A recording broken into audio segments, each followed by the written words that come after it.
Ook in uitdagende tijden hebben we behoefte aan inspiratie voor de toekomst. Designregio doet dit door middel van een artistiek experiment. Design op het snijpunt van kunst en maatschappij. 3 internationale ontwerpers wonen en werken momenteel in Kortrijk als designers en residents. Het traject laat hem toe om te experimenteren, expertise op te bouwen en een netwerk uit te bouwen. Elena, Jade en Emilie denken na over de future of urban leisure en gaan zo op zoek naar antwoorden op vragen voor maatschappelijke uitdagingen op vlak van verstedelijking. Tijdens hun onderzoek over de regio Kortrijk botsen ze op een merkwaardig en fascinerend feit. En daar wil ik het vandaag met hen over hebben. So, what brought you from the future of leisure to these islands that you are researching now? Well, as we first started to work together, we realized that we share a common vision on our role as designers, as contemporary designer. It's a vision that is less preoccupied by the form and more concerned about the process and the vision. So we commonly believe in the power of looking deeply in what is already there in order to build visions of the future that are contextualized. Then, during our first phase of theoretical research on leisure and playfulness, we wanted to get to know the city and how Kortrijkse inhabitants are enjoying their free time. In that context, we discovered the adventure playground Wilderbras, that is in the Greboder van Remendungpark. And when we arrived on the bridge in front of the gate, we couldn't see anything, but we could hear the noise of the children playing there. We were allowed to step in, even if adults are not allowed in usually. And we could see how children are learning there to make fire, to build and use tools. And the animator of this fascinating playground, they explained us their philosophy first, but also a bit the history of the place. The island configuration being inherited by an old farm that was standing there. This fact triggered our curiosity. Back home, where we already we already compiled a set of maps, historic maps of the city, we figured out that there used to be this kind of islands everywhere around Kortrijk. And many of the remaining ones would accommodate interesting models of urban leisure. We can name the Blauwe Heuvel or the Bar Botanique, that are summer bars, the Heuvel de Cooks, focused on education in nature, or the Heerlijkheid van Heulen, where everyone can come in and participate in the farm activities. Okay, so Elena, as a digital artist and as a design researcher, what sparked your interest in these islands? Yeah, so initially it was very much coming from this perspective of play and playfulness as something that is a necessity for society. We all need this release as we interact with one another, and seeing these children learning from each other and in such a playful and energizing way, for us it was very powerful. And then that kind of sparked our curiosity in understanding how leisure, which is the more organized form of play for adults, how that transitioned, and also, you know, looking at the future of urban leisure. We believe that work will shift its format, as we have already seen during the COVID pandemic situation. And so for us, it really posed, these spaces really posed a question on what leisure will become in the future as work changes its meaning. And for us, these places that constitute a network spread across the territory, that goes from the city center to the countryside, and it creates this beautiful bridge across spaces.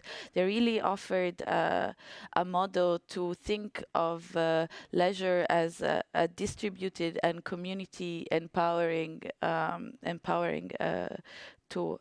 And so we think that it can offer a lot of creativity to design bottom-up intervention, and as we have already seen, we can facilitate activities that concern education, culture, and entertainment whilst promoting social and community values. Okay, so Jad, you as an architect and an urbanist with a strong interest in built heritage, could you explain briefly the spatial and territorial qualities of these islands? Well, these islands do demonstrate outstanding historic and urban qualities. First of all, they're very old. Most of these islands that we encountered are actually farms that date back to the medieval ages. There are also some land houses or summer houses for more wealthy families that date back to the middle of the 19th century. So we're talking about a real old heritage that also seems to be specific for Flanders and West Flanders, to be more precise. So they also are associated with a sort of heritage of a historic land management system, where each farm will be part of a network of feudal social structures that manage the space directly around the farm. So in that sense, it's also linked to the way Flanders has developed a individual farming of these spaces, as compared to other countries like France, where the farming is a lot more common than in Flanders. And these farms basically developed a moat around them, historically for security purposes, but also for social purposes, to kind of demonstrate the social status of these farms, and for ecological purposes, to be able to manage the water management of the land and the agricultural production of the land around the farm. So for us, it's an opportunity to be able to merge design and heritage in a common process.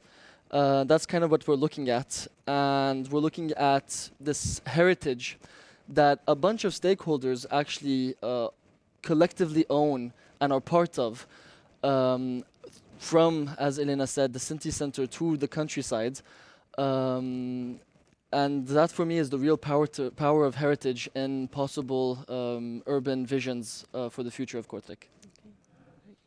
So Emily, as an architect, you informally investigated the imaginaries linked to rivers and waterscapes. Could you add a word on that, please? Yes, during my former research, I could witness that the emergence of the ecological preoccupation around the waterscape could gather communities around the common goods. In the case of Kortrijk homesteads, their configuration also suggests a beautiful contradiction. They are an open enclosure connected between them, but with a material limit, and it's like little worlds inside the world. So, in a metaphorical level, I think it makes them really powerful to support the imagination, and that's what our project is all about: inviting locals to dream about the future of their landscape. Great. So, guys, what are you going to do to end up this residency? What are the plans? Yeah, so for the next upcoming month and a half, our plan is to create an open workspace where we invite the community to actually imagine this future, the future of this landscape with us and with the different stakeholders involved. And for us, this is a way of course, dreaming together, but also raising awareness about this very, very precious, unique spaces that are here. So we are going to be prototyping together with the community a series of activities that could happen in these islands through brainstorming sessions, community mapping, and different kinds of workshops. We're also going to be looking at the legacy of this project. We want this project to kind of survive and to last longer than us. We want to really create an impact.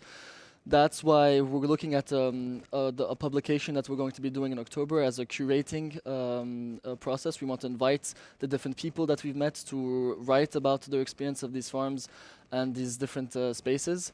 And also maybe initiate different processes to get different kinds of local and international recognition for these spaces that could also lead to interesting developments and projects for the European capital application for 2030. Thank you, very interesting.